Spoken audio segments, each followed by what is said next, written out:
You mean like a program? Yeah. If I have more than one command, I have a program.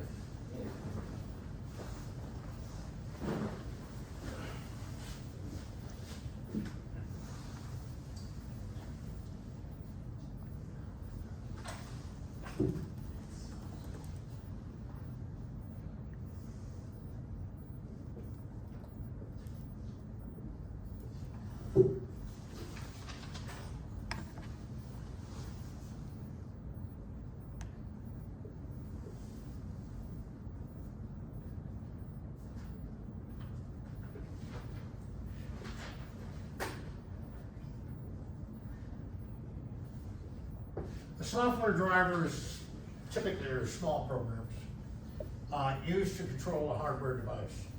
Some of you may have come across this term before.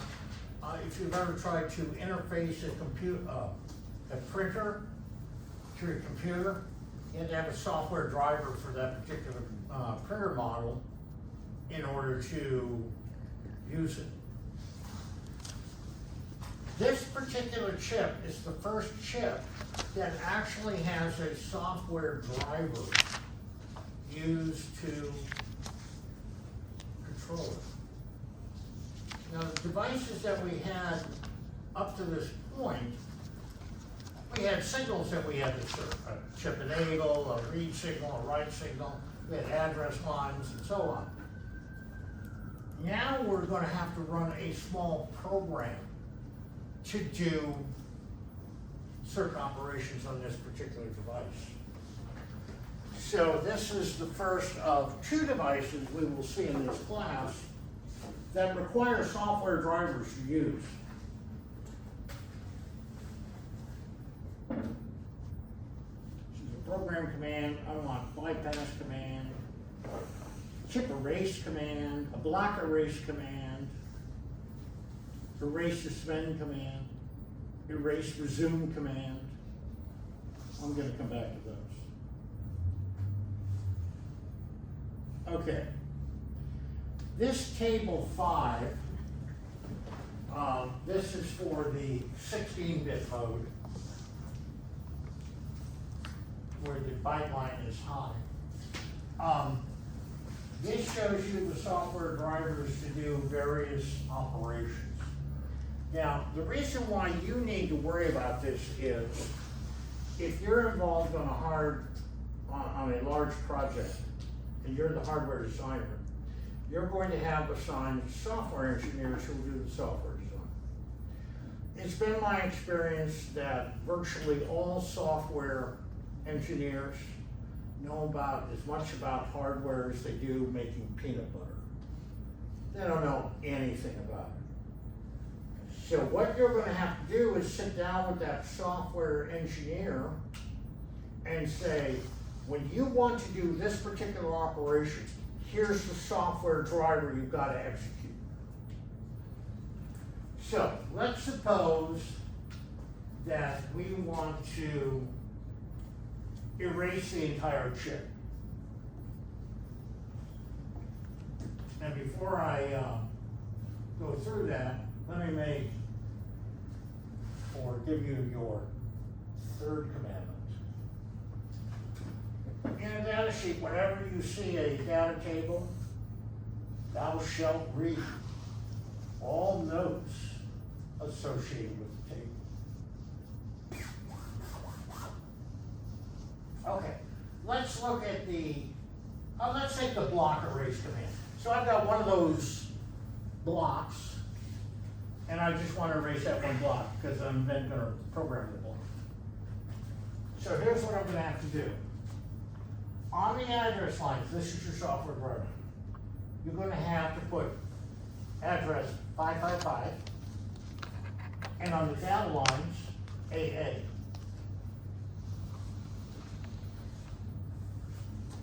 Then, and this will be a write command. You do a write operation. Then, I need to put 2AA on the address lines and 55 on the data lines, do another write.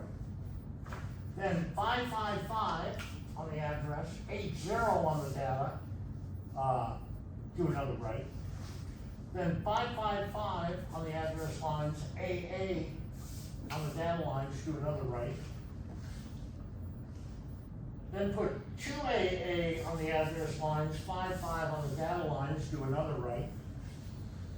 And then I need to put BA on the address lines and 30 on the data lines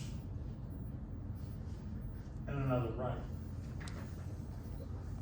What's BA? Note 1. Any address in the block that you're going to erase. So I've got to do 6 write operations as shown to erase that block.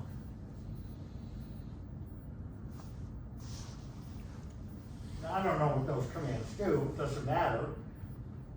The manufacturer is telling you this is the software driver to do a block erase. Now, let's suppose I want to now reprogram new information in that block I just erased.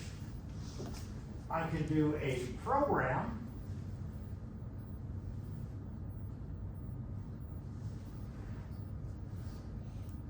put 555 on the address lines, AA on the data lines, do a write, 2AA on the address lines, 55 on the data lines, do a write, 555 on the address lines, A0 on the data lines, do another write, and then in the 4th write operation, I'll put PA on the address lines, PD on the data lines.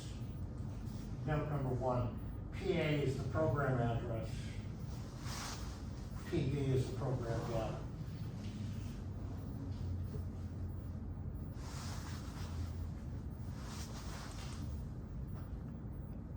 Now, this obviously is only going to write to one location. So you erase the entire block, you're going to have to do a write command, write program operation for every memory location in that block. And the only difference between them will be you'll be incrementing the program address and then whatever data you go through.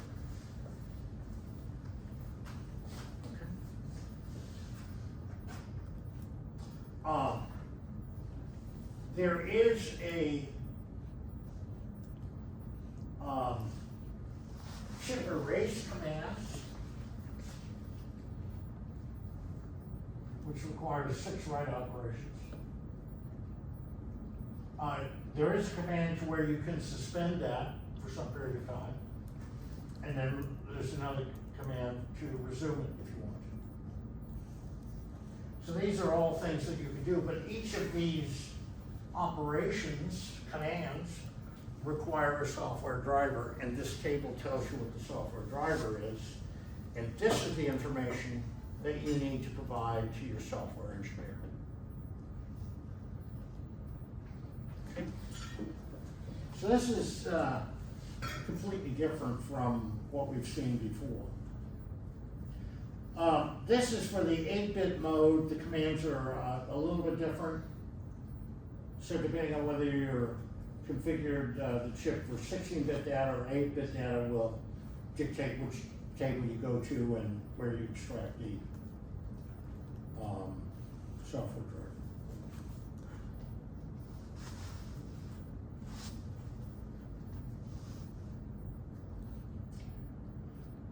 driver. There's the read operation. They use a little bit different notation in here. This green shade here indicates the address is valid. Address TAVQB. Address valid to data valid. That's your memory address. And of course that's specified in this table below. And they give you a similar write timing diagram and table.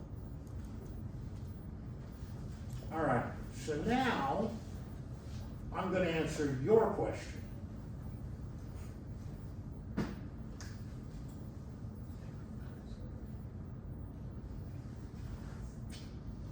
This is memory system schematic.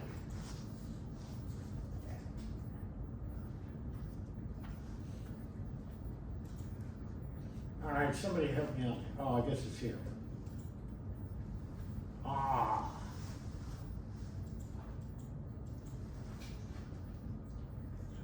Okay.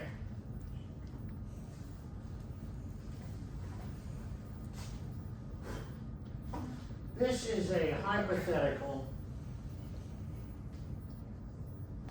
microprocessor-based computer system. So here's my hypothetical microprocessor.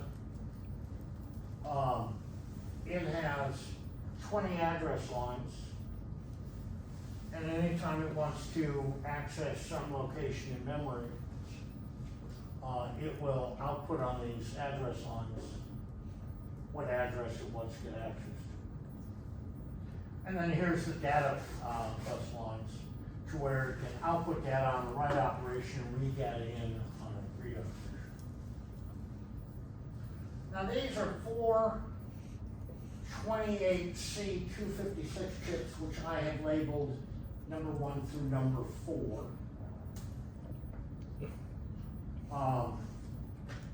These are 32K by 8 double EEPROM. How do I know it's 32K? And how do I know it's 8?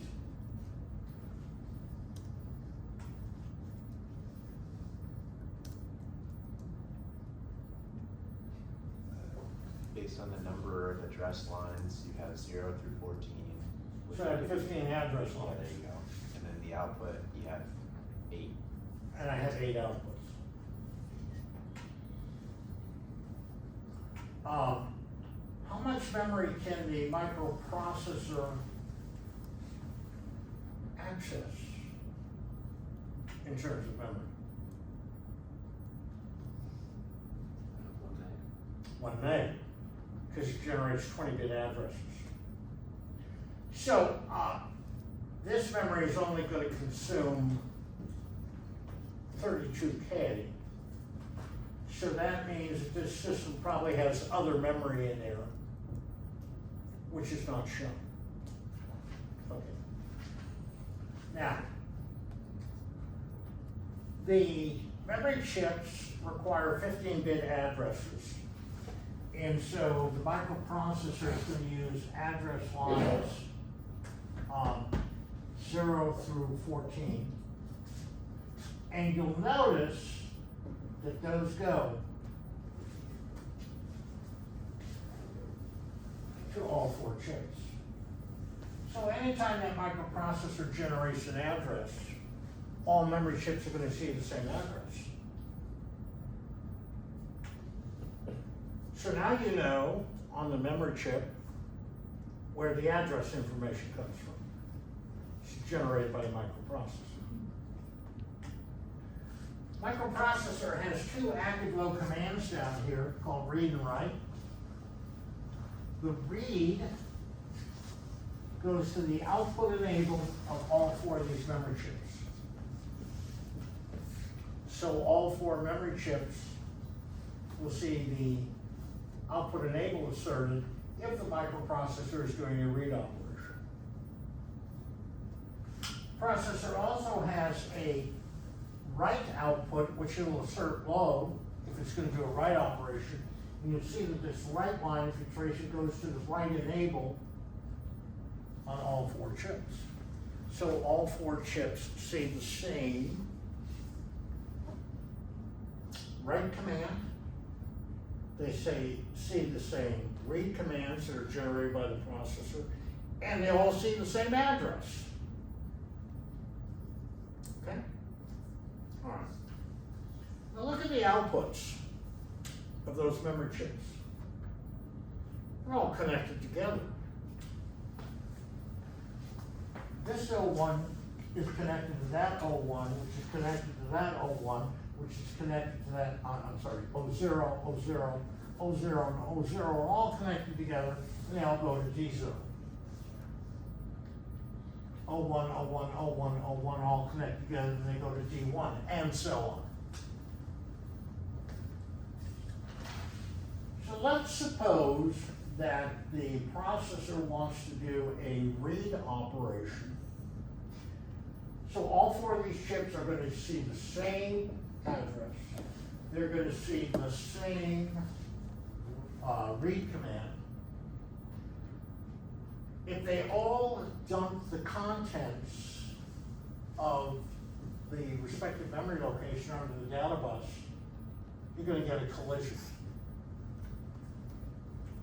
But now look at the chip selects on those four memory chips. And they are not connected together. Got this logic down here. And this happens to be a 2 to 4 line decoder. You have 4 outputs, active, low, and each one drives a unique chip select.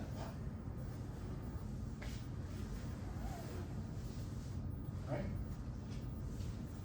What drives the input of that logic?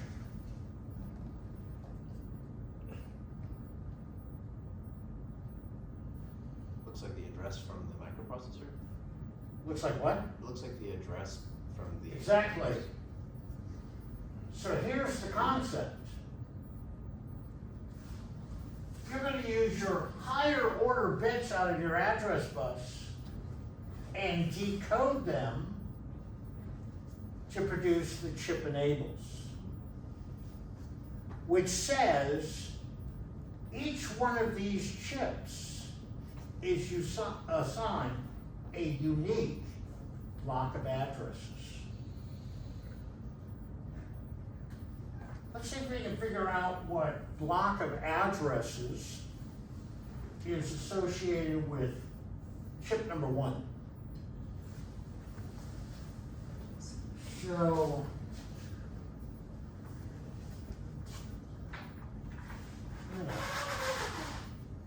see if I can somehow do this.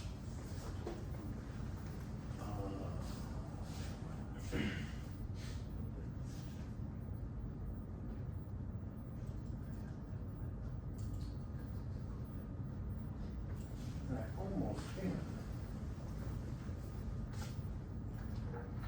This may be the best I can do.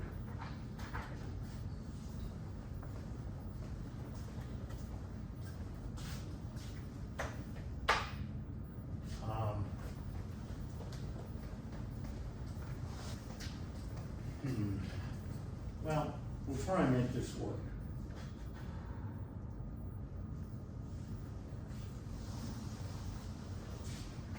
So I've got a 20-bit address bus.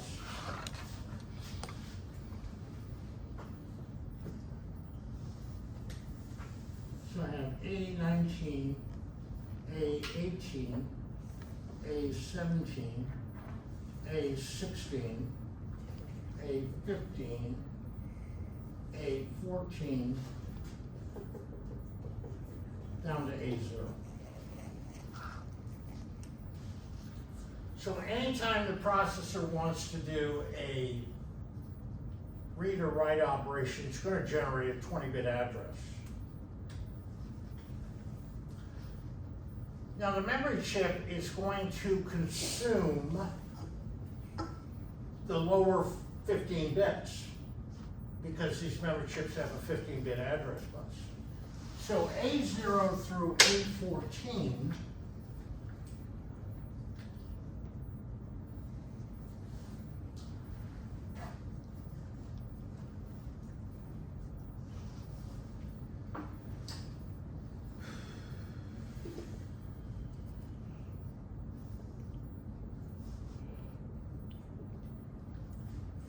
go to the address inputs on the memory chip. Okay. So the lowest address would be 0, 0, all zeros, and the highest address would be 1, 1, and all ones.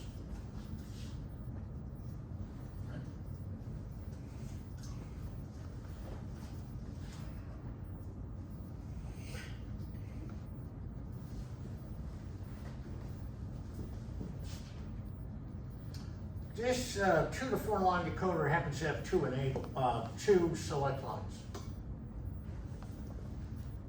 1B and 1A. 1B is the most significant bit. And what drives those? 18, A16 and A15. So these two are select lines, and not select lines, we call it input lines. Inputs to the MUX, or to the decoder.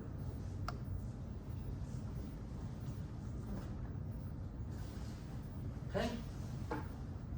Everybody see that? Yes, no, maybe. Okay. So here's your three remaining lines, A17, 18, and 19. Goes through this 3-input NAND gate, and this is an active low enable.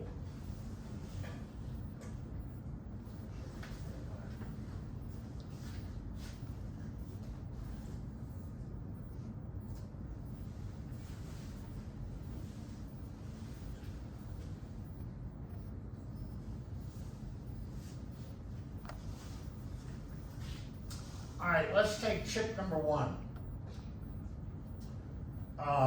Whether you agree with me that I have to assert this chip enable, chip select, and that comes out of the decoder. So the decoder has to be enabled, which means 17, 18, and 19, according to the schematic, all need to be logic 1s.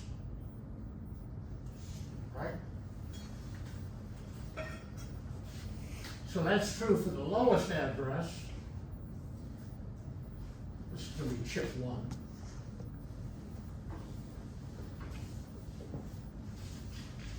And that's also going to be true for the highest address. Okay, what about 16 and 17?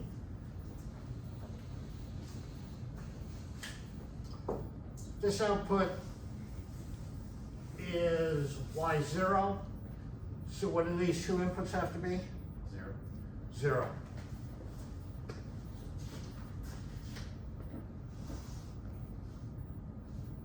And that's true at the highest address as well. So there are the range of addresses associated with chip number 1. So let's see what that is. I'm going to do this.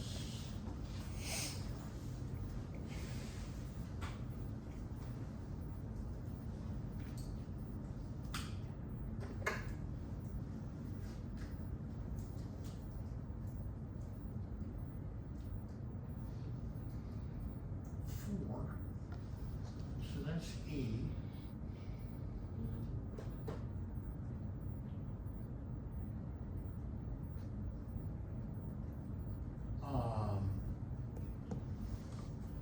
So for the lowest address, this will be E0000H.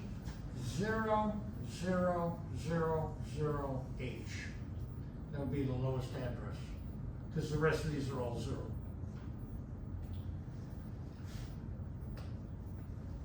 See, I have A13 and A12, and these are both 1s.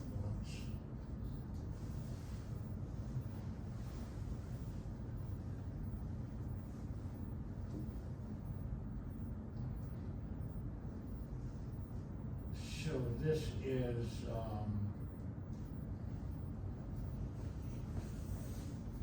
E.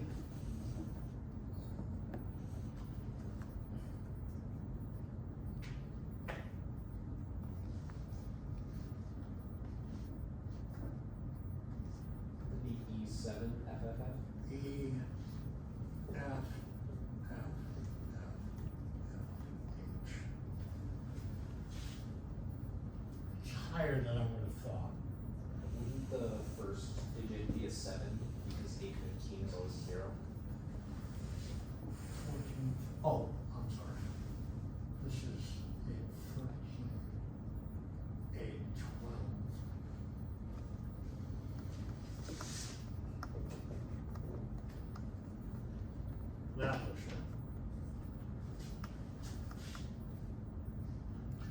So anything in this range is gonna access a memory location in chip number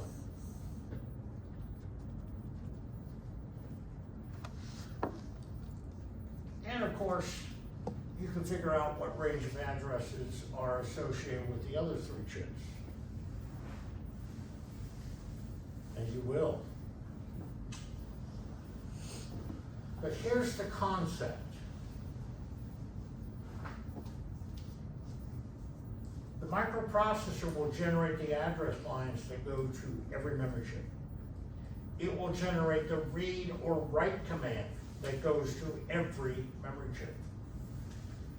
Higher order address lines are decoded, and that decode circuitry generates individual chip enables. So the chip enables for those memory chips do not come from the microprocessor directly. They come from decode circuitry. Everything else is generated by pins in the microprocessor. Does that make sense?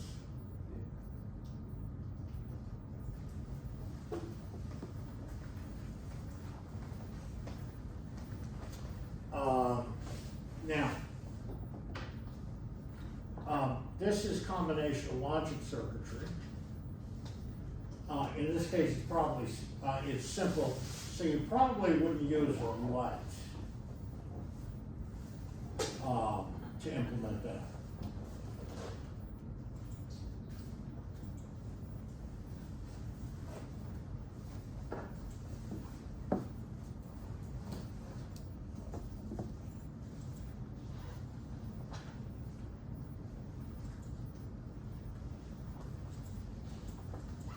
But you might use a pal. This is your old friend, the 16L8. And you find that pals are ideally suited for implementing logic to generate your chip enables. Into these inputs, you just provide the associated address lines, and the outputs here will go to the chip enables on the individual chips. So in a very small package like this 16L8, I could have up to 8 chip enables generated in a single 20-pin package. And if I use one of the surface mount device packages, it's even less space. So you find that PALs are quite frequently used in low speed microprocessor circuits, of which embedded systems typically have very low clock speeds, 50 megahertz or less. These are ideally suited for that particular application. So the point here is going back to this particular memory system.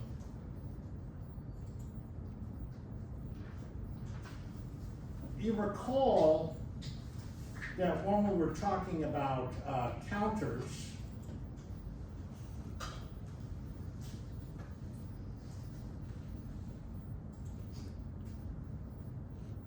we had this concept of a cascaded counter, because we said you're limited on how big of a counter you will actually find sold that fits into a single integrated circuit chip. But I could take like decade counters, and by cascading them, I can build up a counter with as many digits as I need. The same thing here. I have a microprocessor system that, let's say, can access 1 gig of memory. It's got 4 gig of memory. It's got a 32-bit address bus. If all of the addresses correspond to memory, you're not going to find a 32 meg memory chip. Memory chips typically aren't much bigger than a meg or so.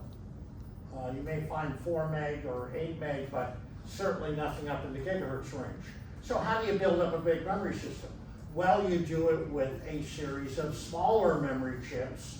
As you see here, this is a 128K by 8 memory system. And it's made up of 4 memory chips. So you use a set of small memory chips to build up as much memory as you need for your memory system. And to do that, you're then gonna have to generate individual chip selects. And that's how it's done, by decoding addresses. Questions on that? Okay. That's it for today.